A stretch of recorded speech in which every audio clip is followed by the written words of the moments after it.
Back from Australia. Just got back yesterday. Um, had a great trip. All in all, it was a great trip. Court didn't get the win, but he had a great fight. Showed a lot of heart, a lot of skill, a lot of conditioning.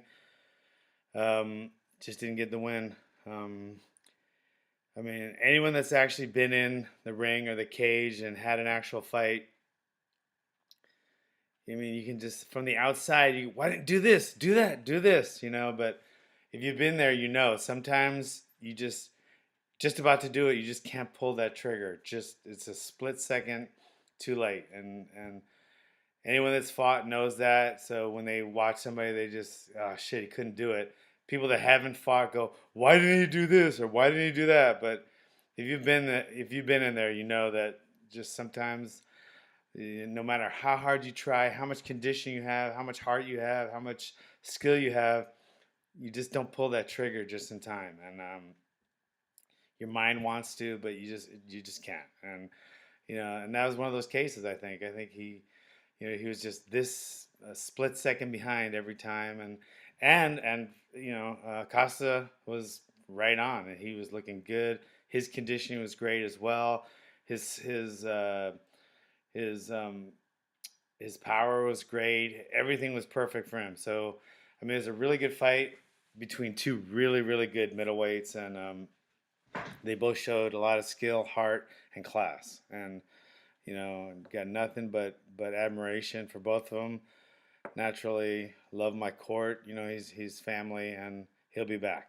Um, Seiler, on the other hand, uh, kind of same thing, only he did pull the trigger in time and he did win.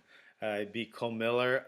Really good fight. It was kind of similar to Court's fight. It was really close. I think it was a 1 point fight, but he got off quicker and showed heart, skill, conditioning, and a lot of class as well. So did Cole Miller. So you know, um, two great fights. Big success for the pit. Big success for Court.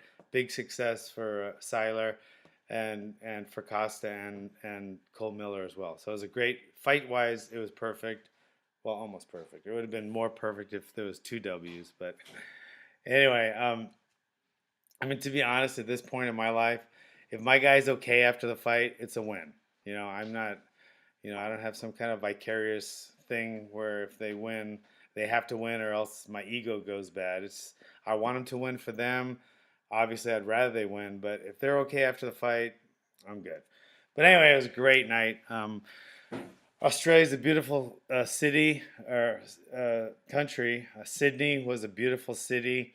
Kind of reminded me of a combination of like Chicago, New York, Asia, and the United States. Just a combination of cultures and architecture, and it was beautiful. People were great. They said mate a lot and Sheila and no worries, but um, great time, great time. A couple other things of note: Uncle Creepy, Ian McCall, Demetrius Johnson in a 125 match. Great match. Actually, it was fight of the night, and it was a freaking all-out brawl. But the thing that stuck in my mind most, besides their skill and talent and conditioning, was these guys were hanging out before the fight and after the fight. I actually thought they were on the same team for a while. Then all of a sudden, they beat the shit out of each other, got a draw, crowd went crazy, and then after the fight in the lobby that same night, you'd think they were on the same team again. They were chumming out, hanging out in the lounge together. So I mean, that just shows the class of these athletes. I would never think of seeing two boxers or even I don't know any other athletes, combative athletes, going at it like that, and then showing such class and respect for each other before and after the fight and during the fight actually.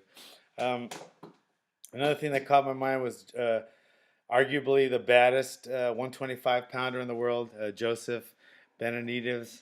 Um, you see him before the fight or after the fight, you would think he was going to go to the library or go to MIT somewhere into a think tank. The guy's wearing like slacks, a button-up collared shirt, and Birkenstocks. Yes, classy Birkenstocks. He was wearing snakeskin Birkenstocks. I have a picture of him on my website, thepit.tv. You can check it out. And it'll also be on my Facebook. But because it was wearing Birkenstocks, yes. Arguably the baddest 125er on the planet, knockout artist, he wears Birkenstocks. Go figure. Oh, but Ian McCall is wearing Vibrants. So, I don't know. Anyway, great night. I'll see you guys later. Thanks for everything. Stay tuned.